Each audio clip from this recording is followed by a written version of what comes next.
Do you feel pressured? I don't feel pressure, and I feel, that's a good question. I feel more pressured by myself. Like, I'm pressuring myself personally. Okay. I don't get the pressure from, like, my mom or anything like that. Even though my mom, I'm the oldest child, but I don't get any pressure from her. I get more pressure from her to date. But every guy that she likes that she wants me to date, I don't want to date them. Okay. Because it's just back to that thing where our lives are not the same. We're not on the same page. And I'll try.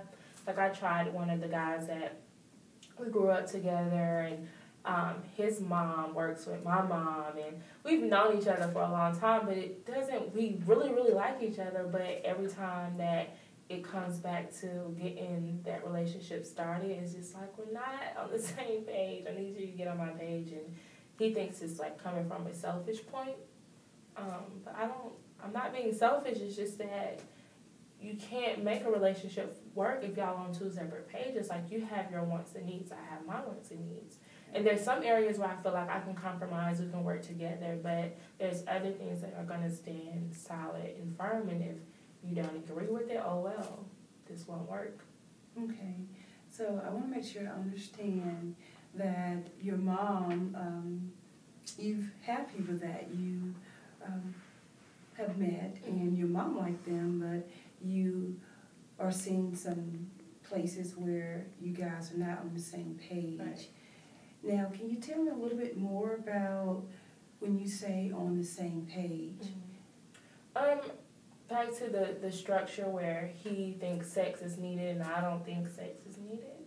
Okay. So, it's just that constant, like, we're not aligned there. So it's just like, and I think that's a very important aspect for me. So, yeah, it's just like, oh well. Okay. For my end, it's like, yeah, if you don't like it, you don't have to be with me. I'm not begging you.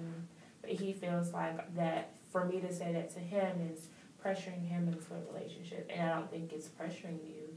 If you don't like it, you don't have to be here. Like, I don't need you. Like, it's... Okay. Okay. So, the not being on the same page is you want the person that you're dating want to be in a relationship, want to have a sexual relationship, and you don't want to have a sexual relationship, and so it sounds like you keep running into meeting people that want to be in a sexual relationship. Okay. Now, tell me a little bit more about your community at church. Well, the from biblical standpoint, we're just you just learn not to engage in sexual activity before marriage. And before, when I was younger, like, it was like whatever, you know, like, I was making my own rules as I got older. But I think as I matured spiritually and as I grew older, it's just like that became one of the important things to me, because I began to see my self-worth differently. And I think I wanted more relationships that were based off of, like, we really have a foundation, like, we're learning about each other. And I think one thing with relationships, I honestly think you never stop learning. And that's the beautiful part of it. But I just didn't want the relationships to be based on sex. Let's remove the sex aspect of it. Do we still have a foundation here? Can we still talk? Or is everything going to be based on this area? So I really want to build relational conversation, you know, all these different things versus sex and the conversation. Like, if sex was removed, would you still talk to me? Like, you know, that's my main question. Like, if all these different things were removed, would we still be able to talk? Would we still be able to have fun and enjoy each other?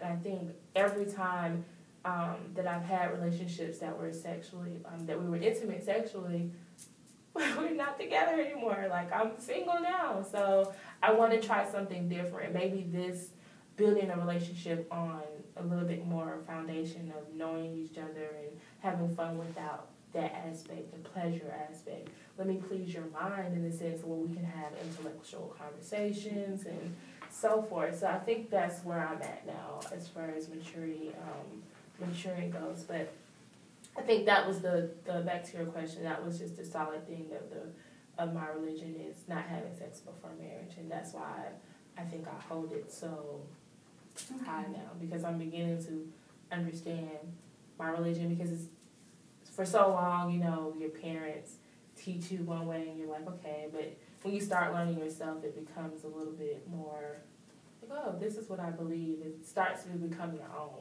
Okay. So yeah. Okay. So it sounds like you are wanting a solid foundation that is built on non-sexual, physical part of a relationship, and you want to have start afresh and build a relationship on communication, getting to know each other, and entertaining each other intellectually and communicating, and really getting to know each other and learning about each other, and see if that is something that has been a problem in your relationships in the past. Get rid of the sexual aspect. Right. It sounds like you feel that that's been a problem, like that having sex in a relationship could be something that detour the relationship from growing, as far as being able to get to know each other and really having a strong foundation. Yeah, that's exactly how I feel. Okay. Okay. So tell me more about some of the people that you have met at your church. Because it sounds as if you have gentlemen in the same church and listening to the same word. So tell me, have you dated any one from your church? No. I think the reason why is because all of them are taken. Okay. I mean, because when you go to church, it's more, you will get a higher female population. Okay. You really don't get that many males in the church. But the ones that are there, we all are friends that are in my age group. We have a pretty young church.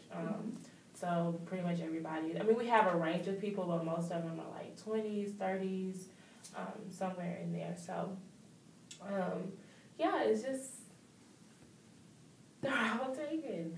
And I don't want to make it seem like I'm rushing. I'm not rushing, but I think the fact that all these marriages are taking place is like, okay, time is ticking, I'm getting older, you know, and I just want that person that can see it. And maybe if I ever tested the relationship, I think that's a part of it too, like just seeing what it's like to have a relationship that's built on just having fun and no sex, just enjoying each other, even if it's just a friendship at first, I think would just, you know, just be different for me and just introducing me to another aspect of relationships, because I've seen it for this way for so long, but now that I, you know, hold myself differently, it's just like, I want to see what it's like to, it's almost as if it's too good to be true, you know? Okay. Like, yeah, too good to be true. Like,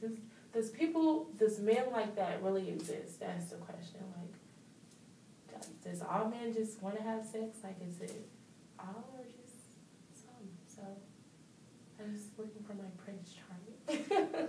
Well, I want to commend you on sticking to your values Thank you. and sticking to what you believe in and what you desire for your life and for your relationship. And that is something that is, if it's important to you, then you're sticking with it and you're taking the road less traveled. So since we've run out of time, I would like to further talk about your relationships, future and in the past, relationships in our next session. So we're gonna go ahead and end right here. Thank